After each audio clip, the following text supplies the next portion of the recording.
आप इतनी छोटी सोच रखते, आप इसको राजनीतिक दृष्टि से उस घटना को देख रहे थे। हमने इसमें जिक्र नहीं किया क्योंकि कोर्ट और कानून पुलिस का काम है, वो खुद करेंगे, वो बताएंगे कि क्या क्या उनका मकसद था।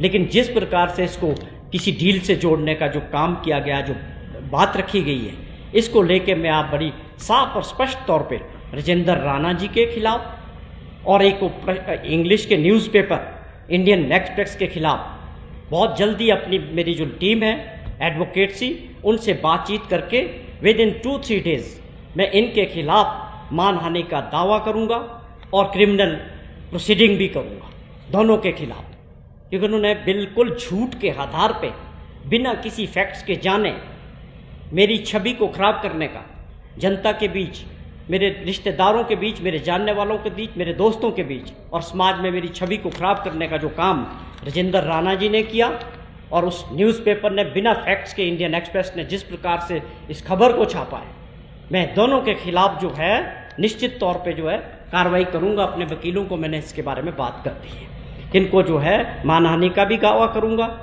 और सिविल का भी और क्रिमिनल दोनों की प्रोसीडिंग्स के लिए मेरी टीम बहुत जल्दी जो है मैं इस केस को आगे बढ़ाऊंगा।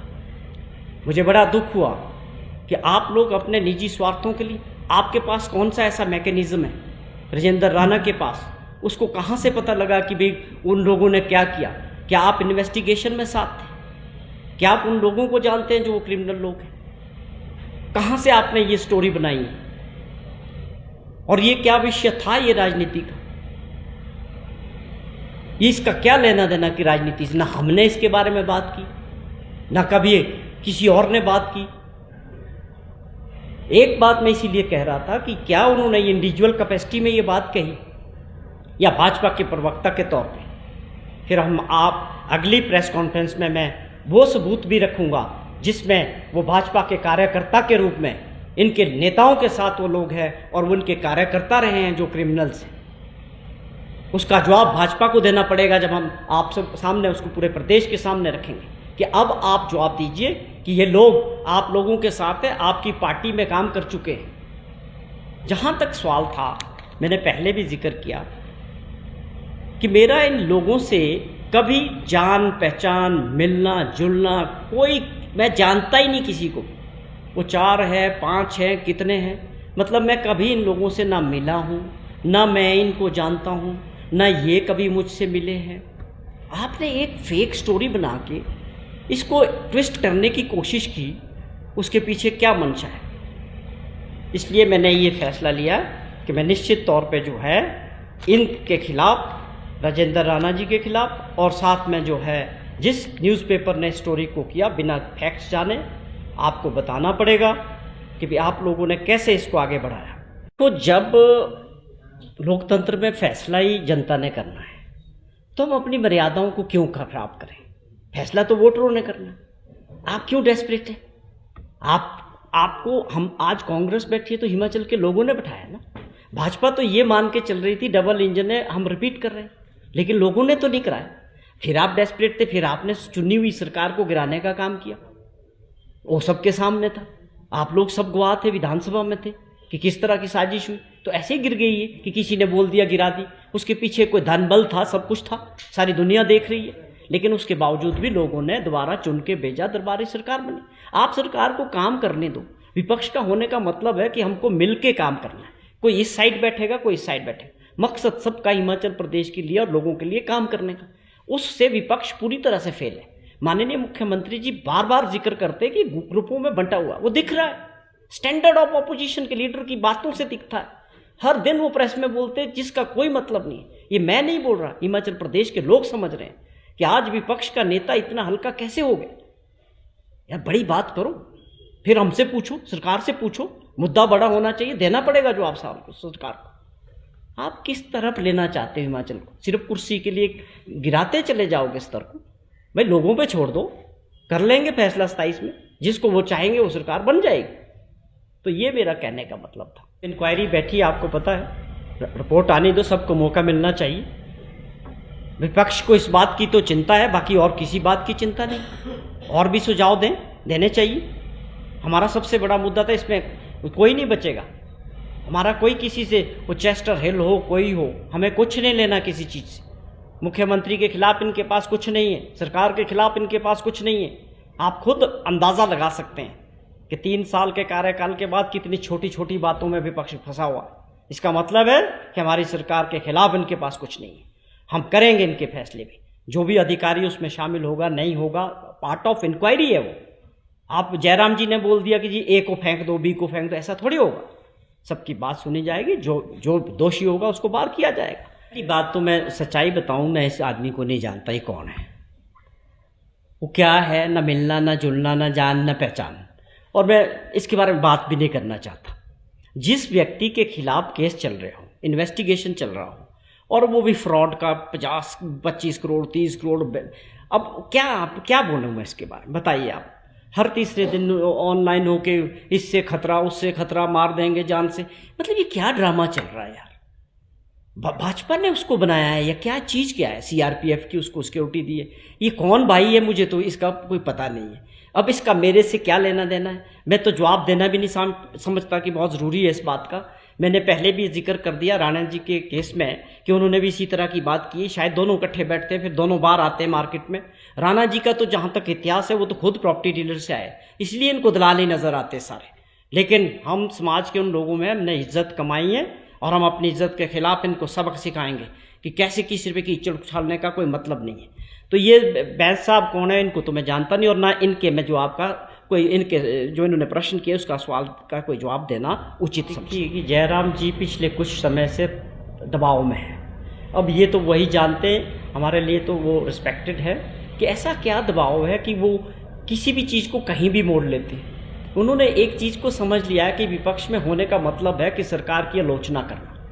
हम उनसे उम्मीद करते थे कि एक जो है क्रिटिसिज्म होना चाहिए मेरिट बेस्ड, और आपकी जो एक पॉजिटिव विपक्ष होना चाहिए, आपके उसमें अच्छे सुझाव होने चाहिए प्रदेश हित में। आप कौन सी जगह खड़े नज़र आए, आप आरडीजी से लेकर किसी भी चीज़ को लेके आप कहीं भी प्रदेश के लोगों के साथ खड़े नहीं। अगर मैं सीधे तौर पे कहूँ कि जब आप प्रदेश के मुख्यमंत्री रहे 5 वर्ष तक, तो आपने जिस प्रकार से व्यवस्थाओं को ख़त्म किया, जिस प्रकार से आपने प्रदेश का जो आर्थिक मैनेजमेंट था वो फेल किया, और आपको जिस प्रकार से आरडीजी 50,000 करोड़ के करीब मिली, और आपको जिस प्रकार से जीएसटी का कंपनसेशन मिला, और उसके बाद आपने दुनिया भर का लोन लिया और लाइबिलिटीज़ छोड़ गए सरकारी कर्मचारियों की, पेंशनर्स की 12,000 करोड़ की। भाई साहब वो सबसे बुरा दौर था हिमाचल प्रदेश का कि आपने 5 साल तक जो मिसमैनेज किया है उसकी वजह से हिमाचल प्रदेश आज पीछे गया है। तो आपको तो बहुत सारी चीज़ों के जवाब देने, आप अपने जवाब दीजिए कि आप क्या कर रहे हो। विपक्ष में होने का मतलब ये नहीं है कि सरकार को गाली देना, सरकार को कोसने से आपका काम खत्म हो जाएगा। आपकी भी जवाबदेही है प्रदेश के लोगों के प्रति। जब आपका ये फ्यूचर में पूछा जाएगा कि आरडीजी जब खत्म हुई थी तो विपक्ष के लोग जिनकी सरकार थी भारत सरकार में, जब सरकार ने उनको ऑफर किया ऑल पार्टी मीटिंग में और स्पेशल सेशन बुला के कि आप चलिए, हम प्रदेश के लोगों का हित की बात है, इससे बहुत नुकसान होगा लोगों का, आप कहाँ थे? ये बड़े सवाल हैं। जयराम जी हमेशा मीडिया में बोलते हैं पर बहुत छोटे मुद्दों को लेके आते हैं। प्रदेश हित की बात करें, जो बड़े बड़े मुद्दे हैं प्रदेश के उस पर बात करें। आपके अंदर अंदरूनी क्या दबाव है, क्या लीडरशिप की होड़ चल रही है अंदर, वो तो वही जाने, उनकी पार्टी जाने। क्या एक चुना हुआ विधायक था और कैबिनेट मिनिस्टर के बात हो रही थी, सपने थे, होना था सरकार में, और उसके बाद उनकी जो लालसा थी या जो उनकी कार्यशैली थी उसकी वजह से किस तरह की परिस्थितियां हिमाचल प्रदेश में बनी, वो उसके सबसे बड़े महानायक वो थे जो सरकार गिराने की साजिश हुई, जिन्होंने अपनी पार्टी को, अपनी सरकार को गिराने का साजिश किया। उसके वो मेन साजिशकर्ताओं में से एक थे। और उसके बाद हिमाचल प्रदेश के लोगों ने जिस प्रकार उनको दोबारा चुन के नहीं भेजा है, उसके बाद उनके दर्द को मैं समझता हूँ। शायद आप लोग भी इसका एहसास करते हैं कि जब उनको ये ख्याल आता होगा कि मैं विधानसभा में होना था, मैं कैबिनेट में होना था, और आज मैं कहीं नहीं हूँ और मेरे क्षेत्र से दूसरा आदमी विधायक बन के गया है, तो मैं ये उनके लिए समझ सकता हूँ कि बहुत ये परिस्थितियाँ उनके लिए बहुत सहन करने वाली नहीं है। वो एक अलग विषय है।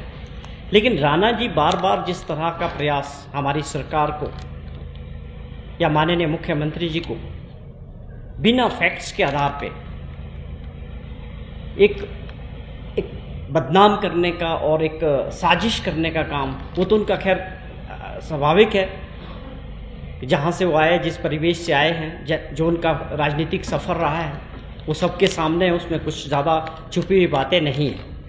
लेकिन वो प्रयास करते हैं कि शायद अपनी फ्रस्ट्रेशन निकालने के लिए या एक्टिव रहने के लिए।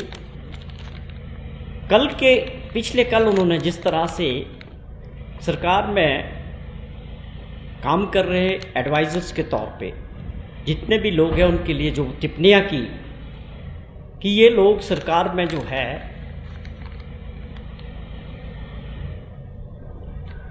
लैंड माफिया का काम कर रहे हैं, या दलाल लफ्ज़ उन्होंने जो यूज़ किया, ख़ास तौर पे उनका ये कहना है कि चीफ मिनिस्टर ऑफिस में और मुख्यमंत्री जी के साथ जो एडवाइजर्स के तौर पे काम कर रहे हैं वो सब लोग डील्स में इन्वॉल्व हैं और उनको जो है पॉलिटिकल एडवाइज़र ना होकर उनको दलाल होना चाहिए। इस प्रकार की भाषा का प्रयोग हिमाचल प्रदेश में अक्सर नहीं करते लोग, और बिना किसी आधार के, बिना फैक्ट्स के किसी पे कीचड़ उछालना, किसी की इज्जत को खराब करना, यह अपने आप में एक बहुत गंभीर विषय है। आप लोग सभी जानते हैं कि मैं तकरीबन 25 साल से ऊपर मुझे समय हो गया लगातार कांग्रेस पार्टी की तरफ से, यूथ कांग्रेस की तरफ से मैं पार्टी का हमेशा मीडिया में पक्ष रखता रहा हूँ, एज ए स्पोक्स पर्सन, जैसी भी जिम्मेदारी पार्टी ने मुझे दी। मेरे 25 से 26 साल 27 साल जितना भी सफ़र रहा, हमने कभी व्यक्तिगत टिप्पणी किसी के खिलाफ आज तक नहीं की। जितने भी प्रेस से बात हुई, प्रेस वार्ता हुई, हमें पूरी गरिमा के साथ, कभी इंडिविजुअल के प्रति, कभी किसी लीडर के प्रति, कभी किसी पार्टी के प्रति, कभी कोई ऐसी टिप्पणी और ऐसी बात हमने नहीं की।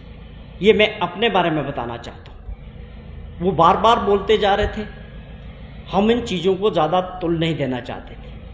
हमारी अपनी शैली, हम किसी पे गलत आरोप और व्यक्तिगत आरोप या गलत टिप्पणी या झूठा प्रचार करके किसी की भी इज्जत को खराब करने का काम, ना हमारे पार्टी में ऐसे संस्कार है, ना हमारे परिवार ने हमें ऐसे संस्कार दिए हैं। आज मुझे मजबूर होकर किसी व्यक्ति विशेष के प्रति ये इस बात में जिक्र करना पड़ रहा है। हमारा जितना भी इतिहास रहा मीडिया के साथ बात करने का, हमने सदैव अपनी पार्टी की बात या दूसरे विपक्ष की बात के बारे में ज़रूर बात की होगी, लेकिन इंडिविजुअल के बारे में आज मैं पहली बार मुझे ये बात करनी पड़ रही, बड़े दुख के साथ, कि किस प्रकार उन्होंने अपने निजी स्वार्थों के लिए या आप राजनीतिक स्वार्थों के लिए या अपनी फ्रस्ट्रेशन के लिए या आप मीडिया में सुर्खियां बटोरने के लिए गलत आरोप, गलत जानकारी जनता के सामने रखना अपने आप में बहुत बड़ा गुनाह है। आपने जो ये बातें कही, और उसके अलावा दूसरी बात इन्होंने जिक्र किया कि मेरे पिछले दिनों जो शिमला में घटना हुई, जिसमें मेरे बेटे पे जो है कुछ लोगों ने उनके ऊपर हमला किया, उनको अगवा करने की, किडनैप करने की जो कोशिश हुई, उसके बारे में उन्होंने जो बात कही, उसको लेके भी मुझे आपसे बात करनी है। मेरी ना बोलने का मतलब किसी भी सूरत में ये नहीं होना चाहिए कि हम उस स्तर पे नहीं जाना चाहते थे कि जिस स्तर पे ये लोग गए। जहाँ तक मुझे पर्सनली शिमला के लोग हो या हिमाचल के लोग हो, वो सब जानते हैं कि मैं किस प्रवृत्ति का आदमी हूँ, मैं किस तरह का व्यक्ति हूँ। या कोई व्यक्ति हमारी तरफ उंगली उठा दे कि किसी व्यक्ति को कोई पैसा देना है या किसी का हमने कोई पैसा कभी रखा हो, हम काम धंधा करेंगे, उसमें किसी को दिक्कत नहीं होनी चाहिए। आज से नहीं करेंगे, हम 25 साल से 30 साल से हर व्यक्ति को अपना इज्जत और मान के साथ और मेहनत के साथ अपने काम को आगे बढ़ाने का हक है। उस तरह से कोई भी करे, आपको हमारे से क्या प्रॉब्लम, लेकिन प्रॉब्लम आपको सरकार से और माननीय मुख्यमंत्री जी से, जो निश्चित तौर पे जिन्होंने 3 साल से कार्यकाल में बहुत ही शानदार काम किया है, बड़े फैसले लिए। आप उनको डायरेक्टली उनके खिलाफ बोलने के लिए आपके पास कुछ नहीं, आप बार बार प्रयास करते हैं, मीडिया के माध्यम से कीचड़ उछालने का काम करते हैं। सैकड़ों बार आप माननीय मुख्यमंत्री जी के खिलाफ भी अनाप शनाप बिना फैक्ट्स की बातें करते रहते हैं। वो आपकी पर्सनल फ्रस्ट्रेशन है, लेकिन आपके पास ऐसा कोई आधार नहीं है इस सरकार के खिलाफ, 3 साल के कार्यकाल के खिलाफ और मुख्यमंत्री जी के खिलाफ। तो इस तरह के फ्रस्ट्रेशन के लिए आप टारगेट कर रहे हैं लोगों को, जो बिल्कुल गलत है, और इसके लिए हम जो है निश्चित तौर पे कार्रवाई करेंगे। अब आप ये समझें कि मैंने अपने जो मेरे वकील हैं उनके साथ डिस्कस किया है, लीगल टीम विल सर्टनली हम जो है सूट फाइल करेंगे डैमेजेस का as well as criminal prosecution for defamation also. तो मैं इसकी जल्दी जो है इसको इनका जवाब कोर्ट के अंदर लूँगा और निश्चित तौर पे इनके अगेंस्ट क्रिमिनल प्रोसीडिंग भी चलाऊँगा। ये है कि जो मंडी में हुआ वो बहुत ही दुखद था। आप कोई भी व्यक्ति हो, उस बच्ची के साथ जिस तरह का दुर्घटना हुई, घटना घटी, उसके बारे में किसी को भी बोलने की कोई आवश्यकता नहीं है कि वो एक जितनी उसकी आलोचना की जाए, और वो एक ऐसा कृत्य जो है उसने किया, वो लोगों ने पकड़ लिया, पुलिस कार्रवाई कर रही है।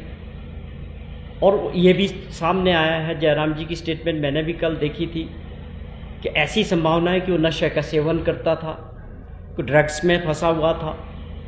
लेकिन जो कुछ हुआ है इससे निश्चित तौर पे ये पूरे प्रदेश को, पूरे देश के लिए बहुत दुखद खबर है।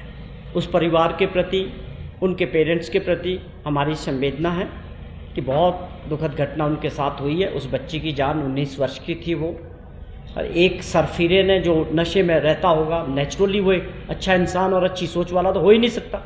अब उस बच्ची ने क्या लेना था किसी से, क्या कारण था? लेकिन इसको सीधे तौर पे ऐसी घटनाएं, आप ये कहें कि लॉ एंड ऑर्डर का काम क्या होता है?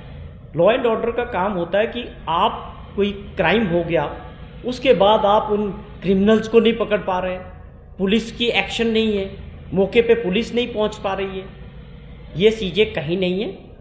ये दुखद है घटना, इसमें हम पूरी तरह से निंदा करते हैं। लेकिन इसको सीधे तौर पे पूरे प्रदेश के अंदर आप इस तरह से प्रेजेंट करने का, विपक्ष का काम तो यही है कि उनको तो एक मौका चाहिए किसी भी चीज़ को सरकार के साथ जोड़ने का। क्या मेरा जयराम जी से सवाल है कि क्या पुलिस कार्रवाई हुई, पुलिस पहुंची, उसको सज़ा मिलनी चाहिए, जल्दी से जल्दी मिलेगी, चाहे फास्ट ट्रैक कोर्ट में देनी पड़ेगी, उसके लिए सरकार काम करेगी निश्चित तौर पे। लेकिन आप ये कहें कि पूरे हिमाचल प्रदेश में लॉ एंड ऑर्डर खराब हो गया है और एक शांति प्रिय प्रदेश है हिमाचल प्रदेश, पूरे देश के अंदर आज भी सबसे ईमानदार, मेहनती और अच्छे लोग हिमाचल में रहते हैं, ऐसी घटनाएं, इसकी निंदा होनी चाहिए, समाज के हर क्षेत्र से होनी चाहिए, और समाज को इसमें मिलजुल के काम करने की आवश्यकता है, जिससे ये चीज़ें फ्यूचर में, वही बात आ गई जो मैं कह रहा था कि इसमें राजनीतिक दृष्टि से कभी काम नहीं होना चाहिए। ये हमारी, आपकी, सबकी जिम्मेवारी है कि जहाँ पर ऐसी सोच पनप रही है, जहाँ पर ऐसे क्राइम पनप रहे हैं, समाज के हर वर्ग को मिल के उसको किस तरह से ठीक करना है, मिल के काम करने की आवश्यकता है। जी ने अपने 3 साल के कार्यकाल में बहुत सारी ऐसी योजनाएं बनाई और ज़मीन पे पहुंचाई है जिसको बहुत बड़े समय से काम करने की आवश्यकता थी। आप तो जयराम जी 5 साल तक रहे, मोबाइल में रहे, जब कोई मिलने जाता था तो आपको बोला जाता था कि यू अंदर मेरे प्राइवेट सेक्रेटरी को समझा दो। ये मेरे को 50 लोगों ने बोला। आज मुख्यमंत्री हर वक्त हर अधिकारी के साथ काम करना चाहते हैं, ग्रामीण अर्थव्यवस्था के लिए काम कर रहे हैं, हेल्थ में वो काम हो रहे हैं जो प्रदेश के अंदर किसी राज्यों में नहीं हुए, एजुकेशन में वो काम किए जा रहे हैं जो कल्पना सी नहीं थी। आज जिन चीज़ों को आगे बढ़ा रहे हैं, आने वाले समय में बहुत ज़रूरी है हिमाचल प्रदेश के विकास के लिए। आज हम CBSE स्कूल की तरफ जा रहे हैं, फर्स्ट क्लास से इंग्लिश स्कूल के बच्चों को पढ़ा रहे हैं। हमने आज हज़ारों की संख्या में ऐसे स्कूल बंद कर दिए जिसमें एनरोलमेंट नहीं था। आप तो पता ही नहीं था कि हो क्या रहा है 5 साल। आपका किया हुआ तो आज हमको भुगतना पड़ रहा है। अगर आपने भी कुछ दिमाग लगाया होता, 5 वर्ष तक कुछ किया होता, प्रदेश के लिए कुछ अच्छे फैसले लिए होते, तो आज इस स्थिति में नहीं होता प्रदेश। आप कौन सी गलत फहमी में हैं? डबल इंजन की बात करते रहे 5 साल और प्रदेश का लोग पीछे गए, एजुकेशन में 21वें पायदान पे पहुंच गए थे, आज हम 5वें पायदान पे पहुंचे। आज पहली बार ऐसे मुख्यमंत्री हैं जो फैसला लेने की हिम्मत रखते हैं, फैसले लेते हैं। अभी आप अपनी अंदर की लड़ाई लड़े भाजपा की जो लीडरशिप की है, आप ज़्यादा बोलेंगे तो आपका पूरा चिट्ठा निकल जाएगा कि आपने क्या किया 5 वर्ष में। इसलिए आपकी अपनी लड़ाई है। लोकतंत्र को एक मर्यादा के साथ चलने दो, जो फैसला जनता ने करना है। तो ये मैं फिर भी हमारी यही सुझाव है कि इसकी जो मर्यादाएं हैं हिमाचल प्रदेश में, चाहे विपक्ष हो चाहे सत्ता पक्ष हो, आज तक ये बनाई रखी गई है, इसको आगे भी बनाए रखें। फैसला जनता करेगी कि कौन सत्ता में आएगा। आप डेस्परेट हैं, हर तीसरे दिन आप राणा जी के पास चले जाते हैं हमीरपुर, हर तीसरे दिन कहीं जा रहे हैं। भाई आपकी अंदरूनी लड़ाई है, उसको आप अंदर से देखो। पर आप सरकार के अच्छे फैसले, मुख्यमंत्री के अच्छे फैसलों को प्रदेश हित में तो बोल दो कि ये ठीक है। ओपीएस लागू नहीं करना तो आप बता दें कि ओपीएस नहीं होना चाहिए, जब हम आएंगे तो ओपीएस खत्म कर देंगे, बोल दें ना, बोलना चाहिए। बहुत सारी ऐसी स्कीमें जिसके बारे में हम प्रश्न करेंगे, अगले आपसे जब दोबारा मिलेंगे उनसे प्रश्न करेंगे कि इन स्कीमों के बारे में आपकी क्या राय है, बहस कर लेंगे जहां वो चाहते हैं। तो इस तरह हिमाचल जैसे शांति प्रिय राज्य को खराब करने का प्रयास सिर्फ सत्ता के लिए, वोट के लिए मत करें। नहीं किया कि वो क्या हुआ, क्यों हुआ या क्या वजह है। लेकिन मेरे से जब किसी ने लॉ एंड ऑर्डर को लेके मेरे से सवाल पूछा कि विधानसभा में आपका नाम लिया गया, लॉ एंड ऑर्डर पे चर्चा हुई है, उसके जवाब में मैंने जिक्र किया कि वो घटना हुई, बहुत दुखद थी। हिमाचल प्रदेश में एटलीस्ट इस प्रकार का क्राइम बढ़ेगा, ऐसी सोच होगी कि आप किडनैपिंग करके रैंसम लेने के लिए इस प्रकार की योजना बनाएंगे, ये बहुत हम सब के लिए बहुत दुखद था। क्रिमिनल किसी भी का क्राइम करने वाला आदमी किसी पार्टी का हो, किसी विचारधारा का हो, वो केवल क्रिमिनल होता है। और शिमला में लोगों ने, मेरे को हज़ारों लोगों के फ़ोन आए कि लोग बहुत इस बात को लेके बहुत परेशान थे कि किस तरह से लोगों ने इसको प्लान किया था, हिमाचल जैसी जगह में, शिमला जैसी जगह। लेकिन उसके लिए हम भगवान को मानने वाले लोग हैं, अपने देवी देवताओं को मानने वाले लोग हैं। उनकी कृपा से मेरा बेटा साफ बच गया। जो भी उस समीकरण थे, पुलिस ने अपना काम किया, उनको अरेस्ट किया, वो पुलिस कार्रवाई कर रही है, पुलिस इन्वेस्टिगेशन चल रहा है, कोर्ट में मामला है। वो उनमें से कई लोग अपने लिए बेल के लिए एप्लीकेशन लगा चुके हैं, वो बार बार उसको रिजेक्ट हो रही है। मुझे समझ नहीं आता इन्होंने किस आधार पर इस बात को एक ऐसी चीज़ से जोड़ने का प्रयास किया है कि जो बिल्कुल झूठा, 100% हमारी इमेज को खराब करने के लिए, बिना वजह, बिना किसी कारण के। यहाँ की क्या है कि कोई भी आदमी क्राइम करता है, हमारे सभी लोग पार्टी से ऊपर उठ के उस बात की निंदा करते हैं कि क्रिमिनल कोई भी हो, वो किसी का सक्का नहीं हो सकता। वो आज किसी के साथ क्राइम कर सकता है, कल और किसी को उसका टारगेट बनना पड़ सकता है।